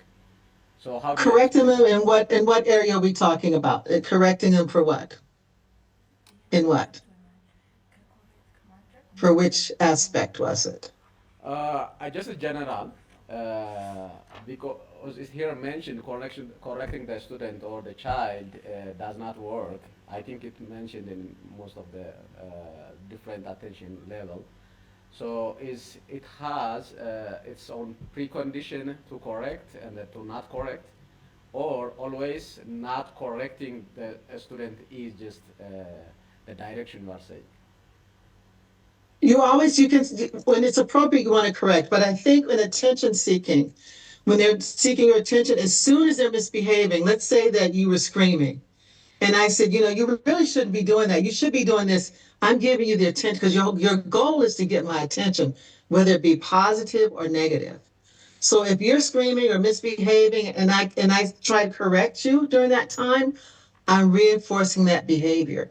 And this will make more sense too when we get into reinforcement and prompting. So you always can correct. If you're doing a problem, you get it wrong, I can correct you on that. I can say, oh, it's supposed to be 2, not 6. I can correct that. If you're screaming at me for my attention, I'm not going to say, stop doing that. You're not supposed to be doing that. That's not, I'm going to wait till you're quiet and say, I like the way you're being quiet. That's the correction. That's the replacement. Does that make sense? Yeah. So, in other words, in our context, ቁጣ ራሱ መቆጣት ራሱ አቴንሽን መስጠት ነው። አንዳንድ ጊዜ ልጆቹ አቴንሽን ከመፈለጋቸው ብዛት ኢቨን ቁጣው ራሱ ለነሱ ሪንፎርሲንግ ነው፣ ለነሱ ጥሩ ነገር ነው እና ቁጣም እንኳን አናደርግም። ያፈለገ ነገር ቢያደርጉ ፊታችንን አዞረን በአይናችን እንኳን አናያቸው። በአይናችን እንኳን ስናያቸው ያ ራሱ አቴንሽን መስጠት ነው። እንደውም ያብሱታል አይደለም? ልጆች አንዳንድ ጊዜ ሲቀብጡ እንዲህ ሲታዩ ስናያቸው ይብስባቸዋል ጭራሽ። እንዳላየ ግን ሆነን በቃ የፈለጋቸውን እንትን ሲሉ እንደማይሰራ ሲያውቁ፣ ያ ታክቲካቸው እንደማይሰራ ሲያውቁ ደን ያቆሙታል። ግን ልክ ዝም ሲሉ ወዲያውኑ አቴንሽን ሰተን ጎበዝ ዝም አላችሁ፣ እሺ አሁን ምንድን ነው የምትፈልገውን በስነ ስርዓቱ ጠይቀኝ ምናምን ብሎ እንደገና ደግሞ እንትን ሳለው ወደዛ ዞር ብሎ መሄድ። እንደው 1 ቀን 2 ቀን ብንጨነቅበት ነው። ከዛ በኋላ ግን ልክ ይገባሉ። በቁጣ ሳይሆን አቴንሽን ባለመስጠት ማለት ነው። ግን ያው ፋንክሽኑ አቴንሽን ከሆነ ማለት ነው። ግልጽ ነው? Yeah, good to know. Because the issue why I raised it, especially the correction, is I have a children, so as a father, my goal is to correct my children in the right way. So just I want the correction to be explained or disclosed instead of just correcting the child is not working. So whatever things we do is to correct the child. But the way we approach may be different. Now it's clear when you explain. So just my attention is that. So correcting is should not be understood that as a wrong way, but the way how we correct should be clear and which reinforces the child. So the word correction should be our goal because we are correcting the child in the right. Right. But you want to do the correction for the right behavior. That's where the correction comes in. And it'll make sense when we do prompting and reinforcement. Because then you'll know when to reinforce a certain behavior or give reinforcement, which helps with the correction. And I might be repeating what you said, Ida. I have no idea. But but it might be that as well. So as we get farther and farther, that's why we want to add the extra time for behavior, because this is a big, big point. We all make mistakes when we give attention, especially if a child screams. You might look to see, are they hurt? Those kinds of things. But once you can discern that, then you know when to give the attention and when to do the correction. And when we correct, we model. We show them what we want them to do. We'll talk about modeling behavior as well. Questions? Any other questions? I like questions. Thank you. Any more questions? Yes. No. Okay, so I'm going to share my screen. Can you guys see it? Yeah. Oh man, we're going to be talking about prompting and reinforcement. We'll talk about correction. All right. You're going to hit this a lot. Evidence-based practice. The whole reason why we're doing this, Ida and I start to do this, is because anything we do with students, we want to make sure that it's evidence-based. And an evidence-based practice is an instructional intervention procedure, excuse me, or set of procedures for which researchers have provided acceptable levels of research that shows the practice produces positive outcomes for children, youth, and or adults with ASD. Educational interventions being used must be strongly supported by evidence from well-conducted research studies. Components of an evidence-based practice that uses a sound research design is based on high quality data analysis I love data. Data is delicious. Involves other researchers to review the results. So the design has to be sound, there has to be quality data, and other researchers can review the results. Prompting meets the criteria as an evidence-based practice. 32 single case studies can be used effectively in academic, adaptive, behavior, communication, joint attention, we're going to talk about that, motor play, school readiness, social, and vocational. So we can use prompting across the board. Across the board, prompting can be used. So what is prompting? Prompting includes any help given to a learner to assist the learner in using a specific skill or behavior. Prompting is an effective practice to increase success, generalization ability of targeted skills or behaviors for concern. Prompting can be used with the strategy of reinforcement. So we're going to be talking about using prompting and reinforcement together. There are several types of prompting: gestural, visual, physical, full or partial. So full prompt, physical prompt, or partial physical prompt, modeling, and verbal. So prompting is one of the evidence-based practices we're going to talk about that we use a lot, not only in schools, but across the board that you saw that we highlighted. So types of prompts. There's verbal prompts, includes any verbal assistance provided to the learner to help them use a targeted skill. For example, when Noah sits at his desk, his teacher tells him to take out your blue folder. The verbal prompt is telling Noah to take out the blue folder. That's a verbal prompt. Another, when Maya is getting ready for bed, mom tells her to brush your teeth. Don't tell Brooke that, but you tell Maya that. So, Maya, brush your teeth. The verbal prompt is what? Brush your teeth. Nellie's husband likes to drink milk from the carton. She tells him to go get a glass. So again, all of these are verbal prompts. Includes any verbal assistance provided to the learner to help them use a targeted skill correctly. Take out your blue folder, brush your teeth, get a glass. A gestural prompt is to provide the learner with information to use or complete the target correctly. Again, an example of a gestural prompt is Noah sits at his desk and his teacher points to the blue folder. So she didn't say anything. She didn't use a verbal prompt. She just points to the blue folder. When Maya's getting ready for bed, mom points to the toothbrush. Nellie nods towards the cupboard when her husband takes the milk from the fridge. So instead of telling him, get a glass, she just nods towards the cupboard where the glasses are. So in gestural prompts, you're not using any words, no language. In verbal prompts, you're telling that individual what you want them to do the target skill correctly.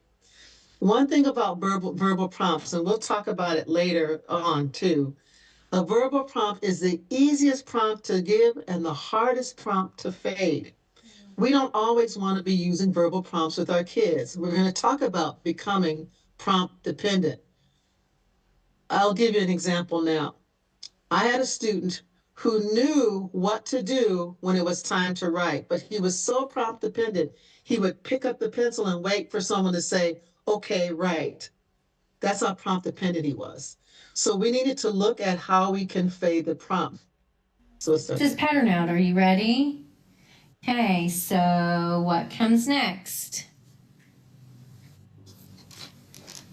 Good job. Okay, what's next?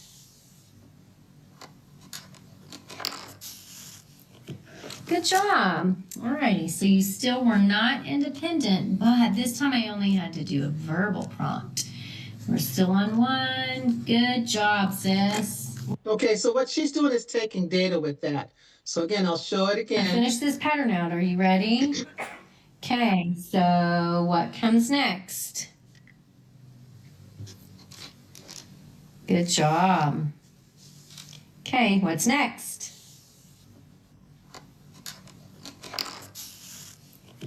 Good job. Alrighty, so you still Okay, so what she was doing for that verbal prompt, she would not put the next card up or the next color for the colors that they were doing for the sequence that we're doing without her saying what comes next. So she's not saying put the yellow one up, but she has to tell her what comes next. You saw the student put her hand down and wait for her to give the verbal prompt, what comes next. So that's an example of a verbal prompt. Easy to use, more difficult to fade. If she was going to fade that prompt, she could use a gesture and just point to the next color or just point in the direction of what she needed to do. Sometimes if they're looking at you can just do this, like, I don't know, that's a gestural prompt, like, what should you do next? Same thing, but you're not using any verbal help for the student or any verbal prompt. It's all that, right? Physical or partial prompt. It's a slight touch, tap, or nudge to prompt the individual to use or complete a target. For example, Cole's teacher taps his hand that is on the ball to cue him to roll the ball to his friends. So he's playing ball with his friends, rolling it back and forth. And so Cole's teacher, she taps his hand on the hand that's on the blue ball, the ball to roll it, to cue him to roll it to his friend. She's not saying, Cole, roll the ball to your friend. She's not doing that anymore. She's using a physical partial where she's actually doing a light touch. This is not a gesture because she's actually touching him. So it's a partial, just a light touch or a tap or a nudge to get him to roll the ball to his friend. Mark's father nudges him when he sits on the couch to make more room for his sister to sit down. So instead of saying, move over, let your sister sit down, or move over, give room for your sister, he just gives him a slight nudge. That means to move over. That's just a partial physical prompt. Another example, Emma's friend taps her shoulder when it's her turn to stand and read in their group. So if Emma's friend doesn't tap her, Emma doesn't know that it's time for her to stand up and read in the book, in the group. So it should be shoulder. I apologize for the typo. Emma's friend taps her shoulder when it's time for her turn to stand and read in their group. That's a partial physical prompt. It's a slight touch or tap or a nudge, not a full physical prompt, which we'll talk about next. A full physical prompt, I have time, is physically guiding, also known as hand over hand, to prompt the individual to use or complete the target. It's the most intrusive prompt because you're holding the student hand over hand. For example, Cole's teacher uses hand over hand support to help him print his name. So he's got the pencil, she's got her hand on his, and she's helping him print his name. Mark's father gently moves him over to make room on the couch for his sister. It's getting late. So Mark's father gently moves him over to make room for his sister on the couch. So instead of nudging him this time, he actually gently, physically moves Mark over so his sister can sit on the couch. Emma's friend holds her hand to assist her in standing up when it's her turn to read. So instead of tapping her on the shoulder, she holds her hand to physically help her get up and it's her turn to read. So we call this most intrusive prompt because you're physically doing assistance with the student rather than a slight tap, rather than a verbal prompt, rather than a gesture. You're actually physically assisting the student. The most common thing we hear is called hand over hand.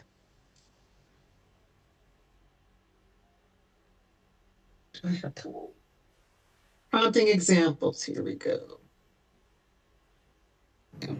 Touch cat. Touch cat. Touch cat. Touch cat. Good job touching cat. Touch cat. Good job. Okay, so that was kind of quick. We'll go through again. Touch cat. That's a verbal prompt. She just said touch cat. Cat. Touch cat. She did a gesture, a positional prompt. Touch cat. Partial. Touch cat. Good job Full touching cat. physical prompt. Touch Okay. cat.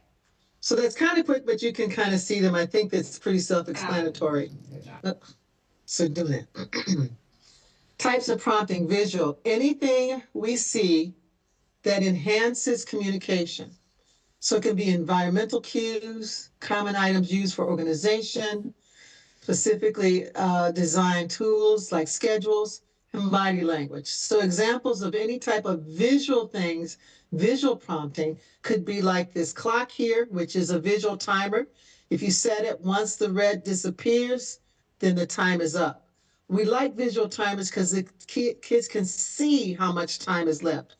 With a regular timer, it's kind of hard. It just goes off. They don't have a good concept. Remember, he talked about of time. So 5 minutes, what does 5 minutes feel like, look like if you can't see it? With a visual timer, you set it for whatever time it is, excuse me, and as the red disappears, you know the time is winding down. And then there's also different schedules that they can use. Stop, pay attention, do your work, good job. These are all visual things that can communicate and enhance communication. Modeling demonstrates the target skill. The learner needs to be able to imitate others. They need to be able to perform some of the component skills that make up the target skill and sustain attention long enough to watch the model perform the target skill. So you can see down there, dad's modeling how to shave with his son. The other pictures of girls modeling how to clap. But in order to benefit from modeling, a model prompt or modeling, you need to be able to imitate others. If you're modeling how to do something and the student does not have that capability of physically doing what you're doing, then it's going to be difficult.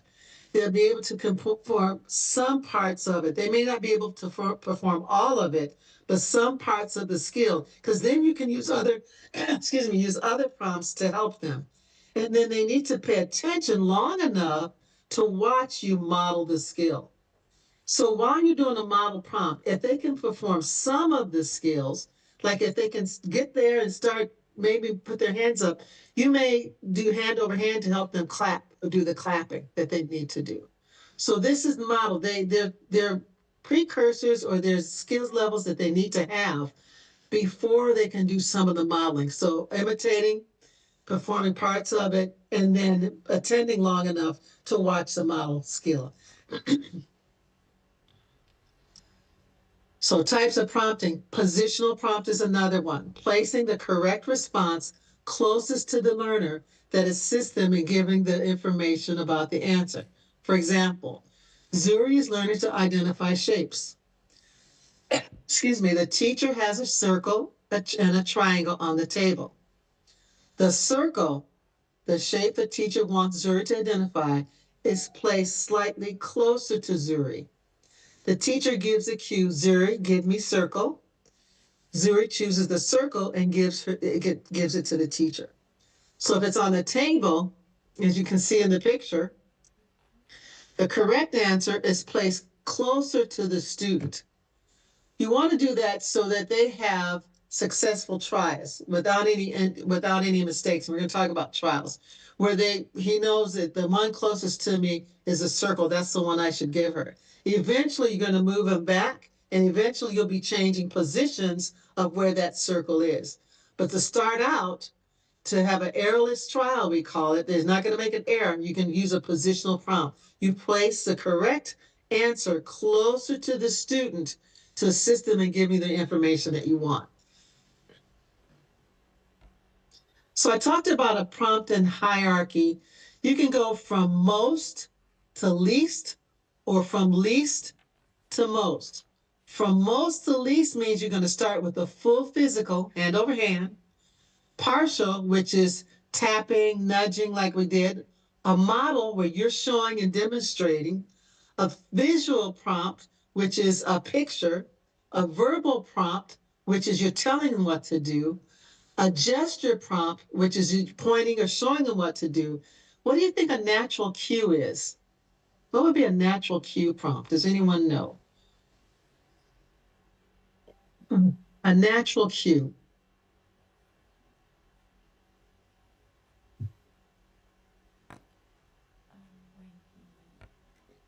You can give a guess. A natural cue, something that's natural and it tells you what to do. I can't hear. Does anyone have a guess? They're discussing. Oh, they're discussing. Okay, yes, Yeah. discuss. A natural cue, something that you would do because you get a cue that you're supposed to do it. Can I ask a question? Yeah. Like, ሰው ቤት ሲመጣ ምንድን ነው የሚደረገው? Don't give them a cue. ምን ሰማ? Greet? No. A natural cue. No, እና እንትን ብዙ አታስቡበት። እኛ ራሳችን በህይወታችን ላይ መንገድ ላይ ራሱ ስንሄድ ናቹራል ኪው ያጋጥመናል እናያለን። It's not a gesture, not full. It's just a natural cue. Yeah. Ida, can you give them a natural cue? Well, okay. Let me ask the question. ስትነዱ, when you drive a car, what are the rules that you follow? Give me a rule that you follow. You're driving a car. How do you know when to stop, when to go? So that would be a visual picture cue, right? What if you're in a restaurant and you're standing in line and the person in front of you has finished their order and they walked away? What do? You know he's done, so you pick up the plate, right? Yeah, so you know he's done. You pick, but let's say I'm behind you, Nunu, and we're at McDonald's because that's all I can think of here in the States is McDonald's. So I'm at McDonald's, Nunu's in front of me, and I'm waiting. And she takes her order and everything, and she steps to the side. And it's my turn, right? Right. Did anybody say anything to me? Nope. Did anybody give me a verbal like Sharon, go order your food? Did they show me a picture? It's time for you to go. Did they model you need to walk up and do it? Did somebody nudge me? Did somebody take my hand and walk me up? Did someone point a gesture? No. All I know is that when Nunu moved out of the line, the natural cue is it's my turn. So it's things like that. A natural cue is the least. That's a least cue because nothing's going on here, but the least cue here. Now, when I was in Addis and they had that roundabout circle thing, to me, that's a natural cue for you guys. For me, I needed help because I didn't understand it. And I'm like, who goes where? It was a natural. Everybody knew what to do, even if everybody didn't do what they were supposed to do. But everybody knew what to do. It's a natural cue. So I was right. In driving, there's natural cues that come up that no one has to tell you. It's kind of the hidden curriculum. You should know if a stop sign, you stop. But a natural cue is something. If we were doing this and all of a sudden I stopped sharing and I turned off my PowerPoint, you would know that what? You're done. I'm done, right? Did I tell you I'm done? Did I say, okay, I'm done? You guys are free to go. If you put your things away, then you know it's a natural cue that the class is over. So that's most to least, full physical all the way up to natural cue. If you want to go least to most, you start with the natural cue. That didn't work. She didn't get it. So I'm standing in line behind Nunu. She does her order. I'm just standing there, not moving. And there's people behind me. So someone behind me may give the worker, the McDonald's guy may motion me with his hand, like, come here, like, it's your turn, come here, or give me a verbal, lady, you're next. Now, a visual, a picture probably won't be used, but a model, someone maybe said, they would kind of take, if they're standing next to me, take a few steps, like, go, lady, we're hungry. A partial, someone may tap me on the shoulder and give me a verbal cue, you can go, it's your turn to order. A full physical would be someone pushing me up to the counter and saying, would you please order your food? So that's going from least to most or most to least. And depending on what skill level your child is at and where they are, this is the track you're going to take, or this is the process you would do. Most to least, least to most. So I'm going to give you time to write that down if you haven't, because this is a huge component of prompting levels when we talk about the prompting hierarchy. Oh, man.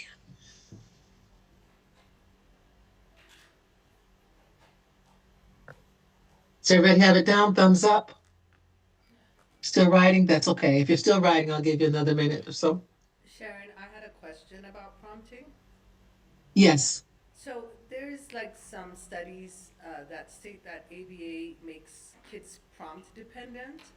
Have you Yes. had that experience in terms of using ABA? Yes, I have. Okay. Yes, I have had it because I've had supervised tutors who work with students who are, and one of the things, and I had said earlier, and we'll talk about it more, is the reason why kids get prompt dependent is you don't start fading the prompts. You don't, you're not moving towards independence. That's the whole point of prompting. You want to move them towards independence. So if you don't start fading the prompt, the student will just be waiting for you to give them the prompt. Like I said with that student with writing, he was prompt dependent. Someone kept saying, okay, right, not knowing, not, giving the directive and waiting and then using a different prompt instead of saying it again. So yes, I have had students who are prompt dependent, and then we use the prompting hierarchy to try to fade some of those prompts and to lead them more towards independence. You can do that. It's just that even with me and my instructional assistants or anybody that was in my class working, I would ask them, if you put a prompt in, think about how you're going to take that prompt out. So if you're going to use verbal, what are you going to do when when the student is able to start to do the task to start fading that prompt? If you're doing verbal, then you should be moving to gestures pretty soon. So use verbal, then gestures, and then start fading verbal and just use gestures until they're independent. And then I would do is I would reinforce the child when they would finally do the skill by themselves or whatever it is, the task by themselves at whatever level we wanted them to do. But you're absolutely right. The reason why I spend a lot of time on the prompting hierarchy is because our kids can become prompt dependent. Even typical kids can become prompt dependent and waiting for it. So it's one thing that we look at and we're careful of. I'm going over a little bit. Can I do one more slide? Are you guys okay? Okay. Now this is a grown man, but they're showing prompting most to least prompt fading. For the Okay. For the first few days, we're going to use hand-over-hand prompting to teach Greg how to open the microwave. Once he has shown that he can consistently open the microwave with hand-over-hand prompting, we'll move to a partial physical prompt. Once he has shown mastery with that, we will move on to a model prompt. Once he's shown that he can open the microwave consistently with a model prompt, we'll move on to a gesture prompt. And then we'll try to fade out the gesture prompt so that he does it independently. Great job, Greg. Here's your basketball. And that's what he gets. So she didn't use any verbal because she really didn't. She was working on it. He could do it. She didn't use any pictures either. She used full physical. Then she guided his elbow. Then she modeled the prompt for him. And then because he could model, she didn't use a picture. She didn't have to say verbal. She just used gesture. I think in the beginning she might say open. You might say going to open the microwave to start gesture. And then finally she reinforced him when he could do it all by himself. So we'll look at that one more time.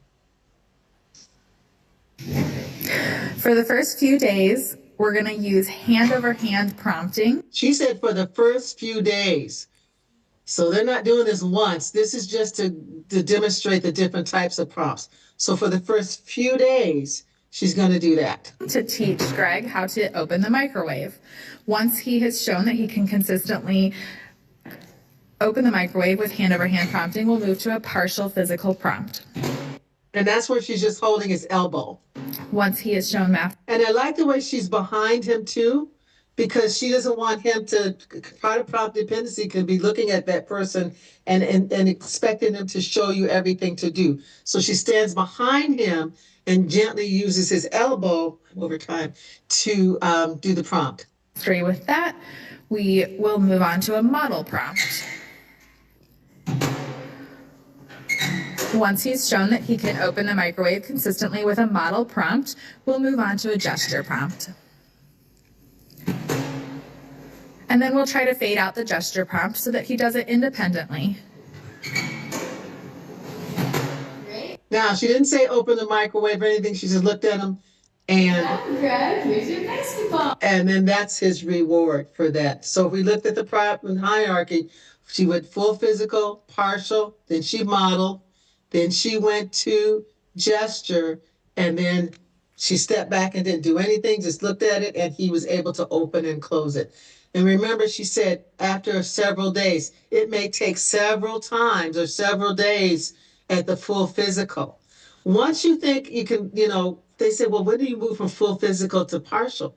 If you're doing full physical and then you just kind of lightly start to move away and lightly start to take away your hands, then you can look and you're looking at the partial.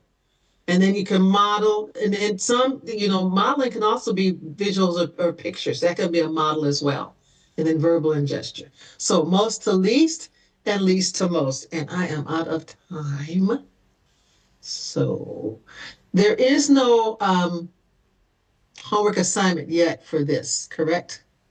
Correct. Because I don't want to give you another assignment. You already have the assignment of the autism checklist, correct?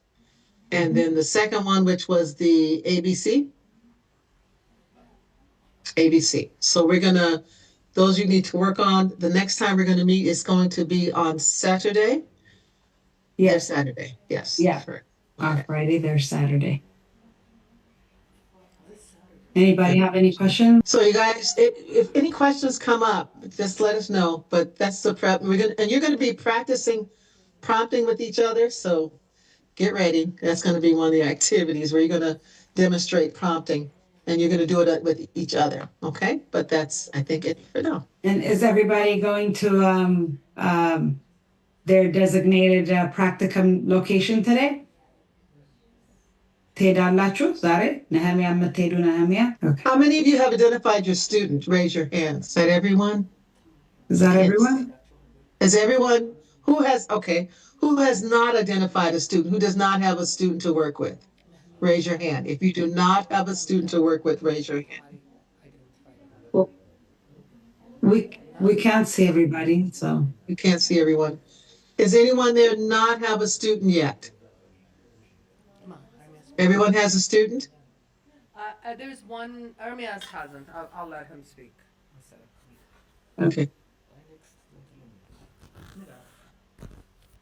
ቀጣይ ሳምንት ነው ኦልሬዲ እንትን ማድረግ ብሬክ ስለሆንኩ በዛኛው አስተካክላለሁ። አሁን በጣም ክላስ ዛማኑ ስላለ ይህ ጣይ በራሱ በጣም እንትን እያልኩ ነው የምዛውና ፌር አይደለም ማለት አልደርስም እዛ። አሁን ሂጄ እንደገና መጨረሻ ክላስ ላይ መድረስ አለብኝ። ኦኬ መቼ ነው የምትጀምረው? ከሰኞ እስከ ዓርብ ብሬክ ስለሆንኩ ሁሉንም ሰዓት መግባት እችላለሁ። አሁን ቴክስት ማለት ነው። ቀጣይ ማለት ነው የምትሰራበት ቦታ ልጆች አሉ። ሶ አትሊስት ኤቭሪዴይ የምትማረውን እዛ ፕራክቲስ አድርገው። ሁሌም አድርጋለሁ። ዶክተር ሶናን ጋር አቤት ሃርማኒ ሂልስ ነው የምሰራውና ሶናን ጋር ሁሌም እየሰራሁ ነው ያለው። ፕራክቲስ አድርጋለሁ። ኦኬ ሶ ኔክስት ዊክ ግን ነህሚያ ትጀምራለህ? ብሬክ ስለሆንኩ ጀምራለሁ። ኦኬ Yeah, so he works at a school already. So he is practicing what he learned on a daily basis at the school where he's working. But next week he's off all week, so he will go to Nehemiah and identify his student and start working with his student. But he is practicing what we're doing. He is practicing what we're doing. So yeah. Good. Okay, I think that's it then. All right. So we'll see you guys on Saturday.